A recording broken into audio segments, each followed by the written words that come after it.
అనేక బ్రాంచీలు 40-50 బ్రాంచీలను ఓకే, నేను కాదనట్లేదు. మీరు ఎంతో కష్టపడుతున్నారో, ఆత్మను సంపాదిస్తున్నారు, కాదనట్లేదు. కానీ అక్కడ మీరున్నారా? మీరు వాక్యం చెప్తున్నారా? ఎల్ఈడి టీవీలు పెడుతున్నారా? మీరు మాట్లాడుతున్నారా? ఓకే, మీరు హైదరాబాద్లో ఉండొచ్చు. హైదరాబాద్లో మీరు డైరెక్ట్గా ఫేస్ టు ఫేస్ ఉండి 10 లక్షలు కాదు, 20 లక్షలు కాదు, 50 లక్షల మంది కాదు, 1 కోటి మంది ఒకే దగ్గర ఆరాధించండి. నేను కాదనట్లే. మీరు ఉండాలి అక్కడ. దేవుని సంఘములో మీరు ఉండాలా.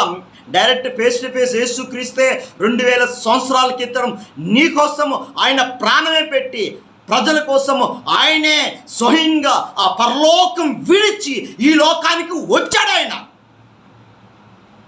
ఎల్ఈడి టీవీలు పెట్టాలని యేసుప్రభువుకు తెలీదా? యేసుప్రభువుకు తెలీదా? ఆకాశాన్ని ఎల్ఈడి టీవీ చేయొచ్చు కదా. రాకముందే యేసయ్య అక్కడి నుంచే మెసేజ్ చెప్పచ్చు కదా.